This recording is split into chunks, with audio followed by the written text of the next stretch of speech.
है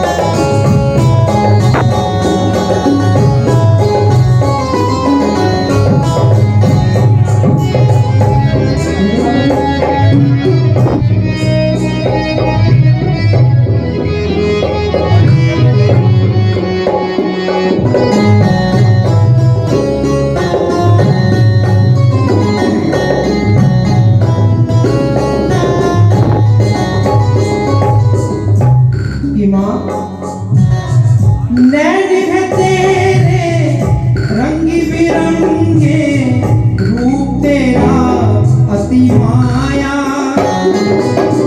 नैन है तेरे रंग बिरंगे, रूप तेरा अति माया। रहे ना मेरे छाया, तेरा गुजरा संगी, तेरा गूंज रहा संगी, दर्श बिन चैन न पाते हैं।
कुंभ में साम वेद में हमारे यहाँ 4 वेद हैं। उस 4 वेद में अगर बात करते हैं तो साम वेद का, जिसका भी आपने रसपान कराया, उस पर रसपान के गंगा की अविरल धारा महाकुंभ लगना तो बात के, यहाँ तो महाकुंभ स्वयं निरंतर चल रहा है।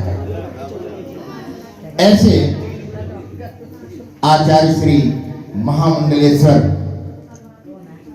श्री लक्ष्मी नारायण त्रिपाठी जी कहते हैं कि जब शुक्र उदित होता है तो सिंहासन की पदवी ग्रहण की जाती है, ऐसा कुंडली का योग बनता है।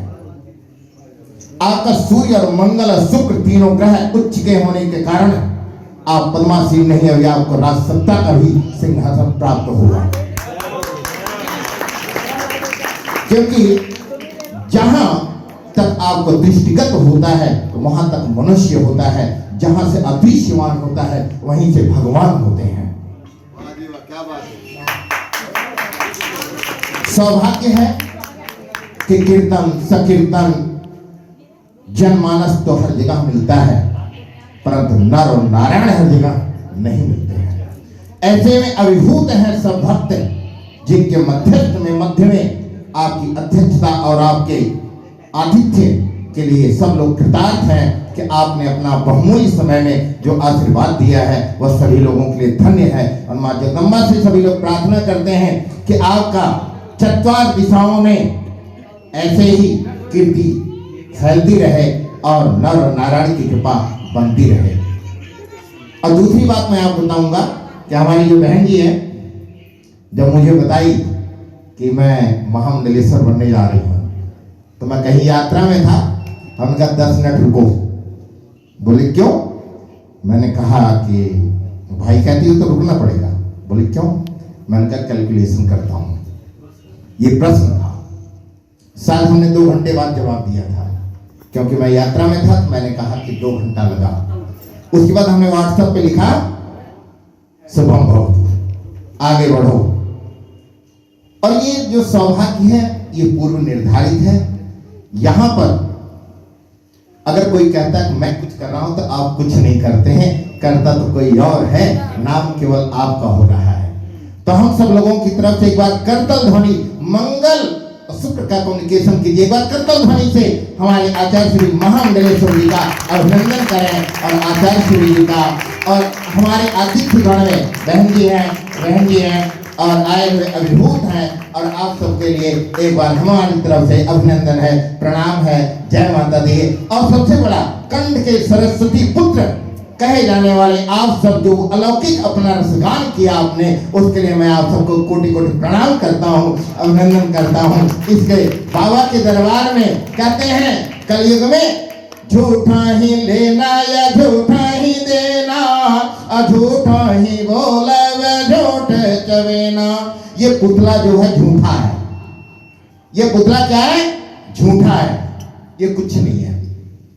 परम पिता परमात्मा मंदिर मंदिर प्रतिकर देखा, ये जो आपका शरीर है क्या है? मंदिर है, हाड़वास मज्जा का मंदिर है।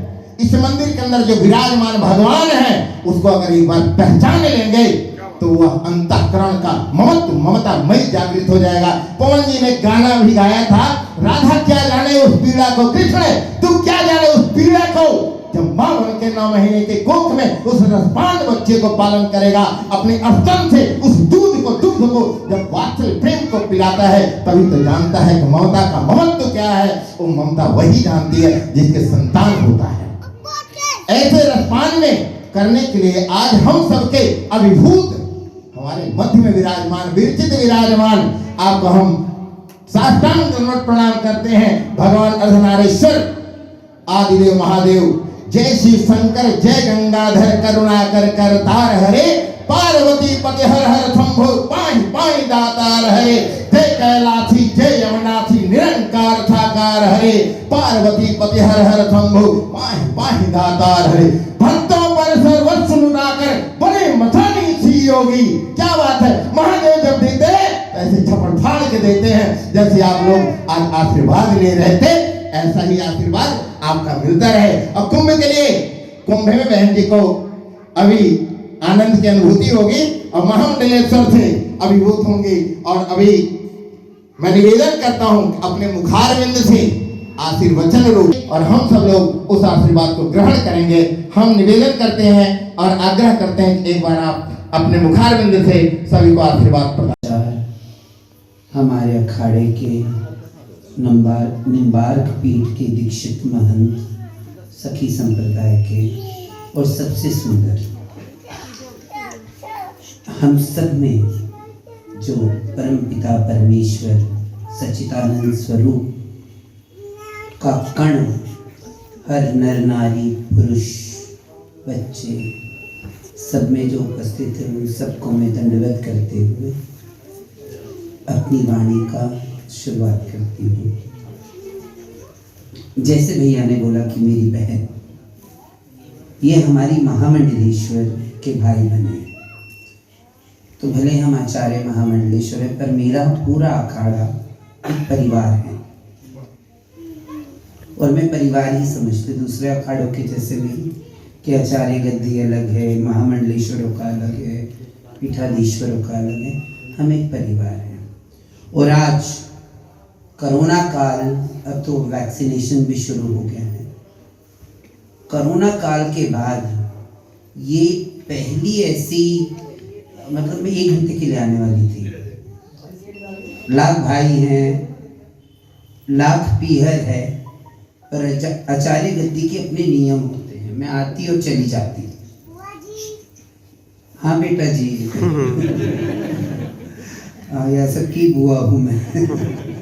तो पर यहाँ पे जो इतने सुंदर भजन और सब में, मतलब देखिए, देव दानव यक्ष गंधर्व किन्नर, तो यहाँ तो आप सभी गंधर्व रूप में विराजमान थे और वहां से किन्नर कहाँ उठ के जाएगा।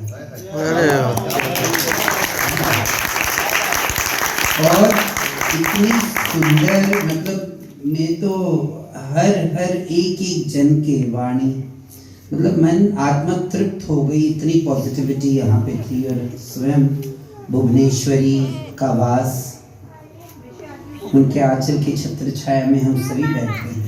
सारे रियलिटी शोज कर चुकी थी। मुझे और कोई सोच भी नहीं सकता था, पीठ देख के माता के सामने नहीं खड़ा रहते। तो मुझे खुद को, हम महाकाल के उपासक हैं, मैं महाकाल को सर्वस्व मानती हूँ। यहाँ तक कि मुझे कोई पूछता है तो मैं कहती हूँ मैं उनके दरवाजे की लौंडिया हूँ। हाँ, उन्हें उनको दे के लिए मैं पहले आती हूँ, मेरे लिए वो सर्वस्व है। आप किसी ने माँ पे कोई गाना गाया पंजाबी में, कौन आपने गाया? मेरी आंखें रो पड़ी। तो माँ मेरी सगी, देखिए हमने स्वयं का पिंडदान किया हुआ है। जो भी गद्दी पे बैठता है वो पिंडदान कर देता है, पर एक ही रिश्ता रह जाता है सनातन धर्म में, माँ का। और मेरी माँ भी मेरे महाकाल ने मुझे आशीर्वाद में मेरे आंचल में डाल दी। पवित्रा मेरी ऐसी भी चेला है और किन्नर अखाड़े में भी चेला है, पवित्रा नंदगिरी। अब रेखा नंदगिरी भी हो गई है, ये महामंडलेश्वर हमारे, इनका पट्टाभिषेक होगा कुंभ में। और हमारे अखाड़े में हमने नर नारी किन्नर, कोई अपने आप को कुछ भी समझे, उनको सबको वेलकम है। हिकारत भरी नजर क्या होती है वो हमसे अच्छा तो कोई नहीं जाने। दुनिया में तिरस्कार क्या होता है उससे अच्छा हमसे अच्छा कौन जानेगा। तो मैंने जब किन्नर अखाड़ा बनाया, वो भी हमने इसके लिए बनाया कि हम सनातनी हैं, हम सनातन धर्म के बच्चे हैं, हमें दूसरे धर्म में जाने की जरूरत नहीं है, क्योंकि मेरे धर्म जितना मॉडर्न धर्म तो और कोई हो ही नहीं सकता। कैसे? शिव कहते बिना शक्ति में शव हूं, यहाँ जेंडर इक्वालिटी है। अर्धनारीश्वर, दोनों जेंडर एक साथ। किन्नरों को उपदेवता कहा गया है। और सबसे अच्छा है हमारा धर्म एक चीज है, और आजकल के बच्चे यूथ को धर्म क्या है ये नहीं पता। और ये भजन संगीत से हम बहुत कुछ सिखा जाते हैं बच्चों को, और जरूरी है हमें सिखाना, क्योंकि बच्चे आजकल के क्या होते हैं ना, बीजेपी की गवर्नमेंट है, मतलब मैं कोई गवर्नमेंट के खिलाफ या किसी के साथ बिल्कुल नहीं हूँ। सिर्फ भगवा झंडा पकड़ के चलने से कोई हिंदू नहीं हो जाता, कोई सनातनी नहीं हो जाता। जो सत्य है वो सनातन है, अपने आप को पूछो, नारियों की इज्जत करो, ये जरूरी है। और ये युग है कि हम अपने बच्चों को ये सिखाएं। कोई बच्चा बुरा नहीं होता, मैं भी कहते सारे हिजड़े बुरे नहीं होते हैं। पुरुष प्रधान समाज में जहाँ माताओं के आंचल सिमट के रह गए और खुद के बच्चे सड़क पे चले गए, एक वक्त की रोटी के लिए क्या क्या नहीं करना पड़ा। उसके बाद हमने किन्नर अखाड़ा इसके लिए बनाया कि हम अपने धर्म से विमुख ना हो जाए। अरे खुद के लिए तो सोचो, तुम क्या करोगे? ऐसी बूढ़ी बूढ़ी औरतें कुंभ में आती जिनके बहुत झुर्रियां पड़ी है, जो बेटा उनको 100 बार गालियां देता होगा, पर वो माँ उसी के लिए पूछती कि माता जी वो तो ठीक रहेगा। हाय रे मेरा दिल रोता है। कुंभ मतलब मेरे लिए बहुत टेंशन का समय रहता है कि लोग ये भूल गए अपने माँ को बाप को इतनी तकलीफ क्यों देते हैं, इतना मतलबी कैसे युवा पीढ़ी होते जा रहा है। चीजें बदलने की जरूरत है। हम एक साथ माता रानी की आरती शुरुआत करें। और आज ये तो सिर्फ शुरुआत है, आज के ये प्रसंग का, आज के आनंद का शुरुआत है। और ये आनंद हम अपने साथ ले जाएं, ये प्रेम अपने साथ ले जाएं और विश्वास में ही सकते। जय श्री महाकाल, ओम नमो नारायण, बोल साचे दरबार की। शुरुआत करें हम लोग। अभी कुछ किसी को देना तो नहीं है।